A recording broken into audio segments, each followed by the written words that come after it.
El libro del profeta Oseas. Oseas vivió en el reino del norte en Israel, al que a veces llaman Efraín o Jacob, alrededor de unos 200 años después de que el reino del sur se hubiera separado de Judá. Recuerda la historia del libro de Primera de Reyes. Oseas fue llamado a hablar a nombre de Dios durante el reinado de uno de los peores reyes de Israel, Jeroboam II.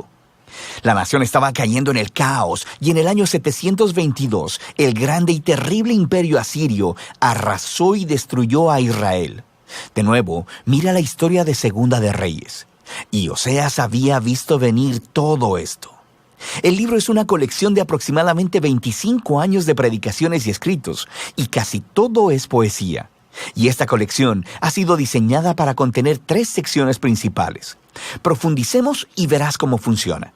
La sección inicial cuenta la historia del matrimonio destrozado de Oseas con una mujer llamada Gomer, quien comete adulterio.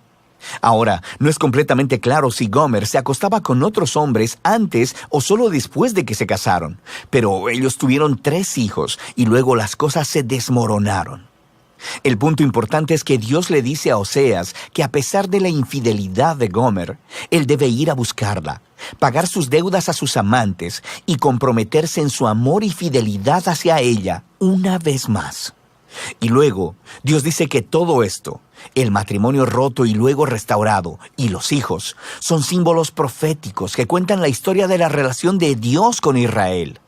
Dios ha sido como un marido fiel a Israel.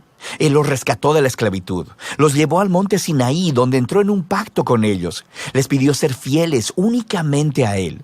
Pero luego, Él llevó a Israel a la tierra prometida, y ellos tomaron toda la abundancia que Él les dio y la dedicaron a la adoración al dios cananeo Baal. Así que Dios tiene una razón legítima. Él podría terminar el pacto y divorciarse de Israel, y Él considera el hacerlo. Pero en lugar de ello, Él les dice que va a buscar a Israel de nuevo y que renovará su pacto con ellos, y les explica por qué. Es solamente por su propio amor, compasión y fidelidad. Después, Oseas describe lo que todo esto significa. Él dice que las consecuencias por la rebelión de Israel serán la derrota inminente por las otras naciones y el exilio, pero que hay esperanza de una restauración futura. Un día Israel se arrepentirá otra vez y regresará a adorar a su Dios. Y dice Oseas, Él pondrá sobre ellos un nuevo rey mesiánico del linaje de David, quien les traerá la bendición de Dios. Y así, esta sección introductoria nos presenta todas las ideas principales del libro. Israel se ha rebelado y Dios traerá severas consecuencias, pero el amor del pacto de Dios y su misericordia son más poderosos que el pecado de Israel. Así que en las secciones restantes del libro, la poesía de Oseas desarrolla estos temas con mayor profundidad. Tenemos 2 colecciones de las acusaciones y advertencias para Israel, y luego cada una de estas concluye con un poema lleno de esperanza acerca de la misericordia de Dios y de la esperanza para el futuro. De manera que en los capítulos del 4 al 10, Oseas explora las causas y los efectos de la infidelidad de Israel. Él dice una y otra vez que a Israel le falta conocimiento o entendimiento de Dios. La palabra hebrea conocer, que es yadá, es más que solo una actividad intelectual. Describe conocimiento personal y relacional. Es la diferencia entre simplemente conocer algo acerca de alguien y conocer a ese alguien realmente. Y Dios quiere que Israel lo conozca así, en una relación. Quiere que experimenten su amor por ellos y que éste se convierta en la clase de conocimiento que transforme sus corazones y sus vidas para que lo amen como respuesta. Y esta es la razón por la que Oseas está exponiendo constantemente la hipocresía de la adoración de Israel. Él les muestra constantemente cómo están rompiendo los 10 mandamientos y cómo están permitiendo graves injusticias en sus comunidades. Y luego van a sus templos sagrados y ofrecen sacrificios a Dios como si todo estuviera bien, pero no está bien.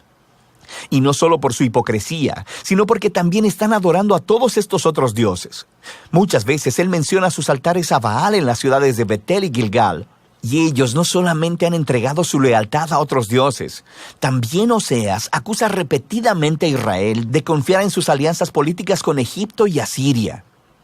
En lugar de confiar en que Dios los protegerá, ellos quieren hacerse similares a esas otras naciones y confiar solamente en el poder militar. Y Dios dice que todo se les vendrá abajo, porque dentro de muy poco tiempo, Asiria los traicionará y vendrá a desolar sus tierras. Y en esta otra sección de advertencia, Oseas da una lección de historia sobre el antiguo Israel para mostrar cómo esta familia ha sido infiel desde el principio. Él alude a la traición y a las mentiras del patriarca Jacob. Recuerda a Génesis 27 y 28. Él alude a la rebelión de Israel en el desierto. Recuerda el libro de Números. Él alude al nombramiento del corrupto rey Saúl, quien llevó al pueblo al pecado y al desastre. Recuerda las historias en Primera de Samuel. Y todo esto es la manera de Oseas decir que algunas cosas en esta familia nunca cambian. Así que, ¿qué esperanza tiene Oseas? Bueno, sabemos por el capítulo 3 que Dios hará algo para salvar y restaurar a su pueblo, y eso es lo que exploran estos dos capítulos finales.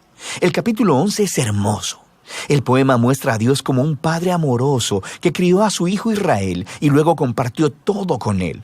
Pero el hijo creció y se rebeló contra el padre, aprovechándose de su generosidad. Entonces, en este poema, Dios está emocionalmente destrozado. En un momento está enojado y naturalmente dice que traerá severas consecuencias, pero al siguiente está quebrantado de corazón.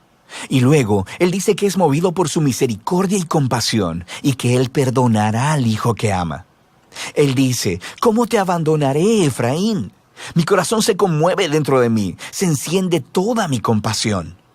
Y así, aunque Dios permitió que Israel fuera conquistado por Asiria y enfrentara las consecuencias, esa no es la última palabra de Dios. Todavía hay esperanza, y de eso se trata el último capítulo. Oseas llama a Israel a arrepentirse y a volverse a su Dios, pero él sabe que no durará porque nunca lo ha hecho antes. Y Dios dice que un día él sanará su apostasía y les amará generosamente. Dios continúa describiendo a este nuevo y restaurado Israel como un árbol frondoso que tendrá raíces profundas y amplias ramas, y le ofrecerá sombra y fruto a todas las naciones. Es una imagen de la promesa de Dios a Abraham, de cómo Israel se convertirá en una bendición a las naciones. Y Dios está diciendo, si todo esto va a suceder, se requerirá de un acto de la gracia y del poder sanador de Dios para reparar el profundo quebrantamiento y el egoísmo pecaminoso del corazón humano, para que el pueblo de Dios pueda recibir su amor y amarlo de vuelta. Eso es lo que Dios promete hacer. Ahora, después de este poema encontramos las últimas palabras del libro. Son como una nota añadida. Probablemente son del autor que reunió la poesía de Oseas y ahora quiere hablarte a ti, al lector, por un momento. Y él dice, ¿quién es sabio y prudente para entender todo esto? En otras palabras, los poemas de Oseas. Los caminos del Señor son rectos y los justos andan por ellos, pero los rebeldes tropiezan en ellos. Así que el autor quiere que sepas que la poesía de Oseas para el reino del norte, Israel, no está encadenada al pasado. Esta revela profundas verdades acerca del carácter de Dios, de sus propósitos y de la naturaleza humana. Y aunque Dios debe y trae su justicia sobre la maldad humana, su propósito final, su corazón, es sanar y salvar a su pueblo. Y de eso se trata el libro de Oseas.